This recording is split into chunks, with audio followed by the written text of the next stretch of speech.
అమ్మాయి గారు ఒట్టేసి చెప్పండి అమ్మాయి గారు. ఏంటది? అందరిలా చూడరుగా నన్ను మీరు. అంటే ఏదో నాకు తోచింది మంచు చెడ్డో చేసేస్తూ ఉంటా కదా. అయితే అయినా నా మీద ఎప్పుడైనా కోపం వస్తుందా మీకు? రాదులే.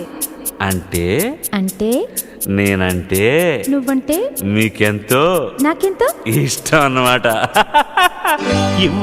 ఇవ్వాలైనా మీరు ఏది అది అమ్మాయి గారు చెప్పాలి